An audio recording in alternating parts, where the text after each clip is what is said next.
অর্থনীতি কিন্তু উল্টা পাল্টা সবসময়। সেখানে আমি ভূমিকা রাখবো। আরে ভাই, আমার দেশে টাকা চলে যায় বিদেশে, সরকার আইয়ে সরকার দেয় কয় বিদেশি টাকা নিয়ে আসো, বিদেশি টাকা নিয়ে আসো। কেউ হালাল টাকা লয়ে যায়, কেউ লুটের টাকা লয়ে যায়, বিদেশে লয়ে যায়। টাকা তো দেশ চলে যায় বই, টাকা হলে মানে সম্পদ আর টাকা হলে সরল টাকা স্বর্ণ জিনিস। এটা কিন্তু যেখানে টাকা সেফ ফিল করে, স্বর্ণ সেফ ফিল করে, সম্পদ, সেখানে টাকা চলে যায়। যেমন ধরেন টাকা তারা বাসা থাকে, বাসা বাড়িতে থাকে, সারা বছর কিন্তু মহিলারা স্টিল আলমারিতে কিন্তু স্বর্ণ আর টাকা টোকা রাখে। ঈদের সময় সে বাড়ি দিকে না, এসে বাড়ি দিকে ঈদের সময় বাড়িতে আইব, বাসা খালি। চিন্তা করে দে, যদি আমি স্টিল আলমারিতে টাকা রাখি, চোরটাকে ঢুকে কিন্তু স্টিল আলমারি খুঁজবো। তো স্টিল আলমারিতে রইয়াইটা কোনা কাঞ্চন ঢুকে, শাড়ির বিটি ঢুকায়, শার্টের বিটি ঢুকায়, এরকম। হ্যাঁ, ঠিক আছে, ঢুকা দেখি টাকা যেখানে সেফ ফিল করবো সেখানে টাকা চলে যায়। তো সিঙ্গাপুরে যায়, মালয়েশিয়া যায়, দুবাই যায়, থাইল্যান্ড যায়, কানাডা যায়।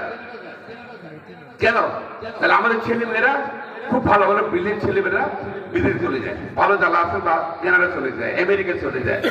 কারণ ভালো জীবন আছে, ওখানে ভালো পড়ালেখা আছে। ওখানে বাংলাদেশে কিন্তু শিল্পায়ন নাই, অর্থনীতি খুব দুর্বল, টাকা পুঁজি নাই।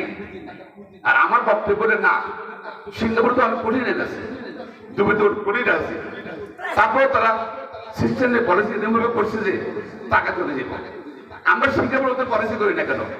তাহলে দেশের টাকা দেখে দেখবো, বিদেশি টাকা দেখে চলে যাবো। অ্যারাবিয়ানরা, সৌদি আরবিয়ানরা, আমেরিকানরা এসে মানুষেরা বাংলাদেশে টাকা রাখবো, সেই টাকা পুঁজি বিনিয়োগ হবো। তাইলে কিন্তু আবার শিল্প হলো, আমাদের ছেলেমেয়েরা বিদেশ যাবো না, বিলিয়ন ছেলেমেয়েরা যারা থাকবো। দেশের অর্থনীতি কিন্তু শুধু এখানে না, অর্থনীতি কিন্তু আমরা চেষ্টা করবো।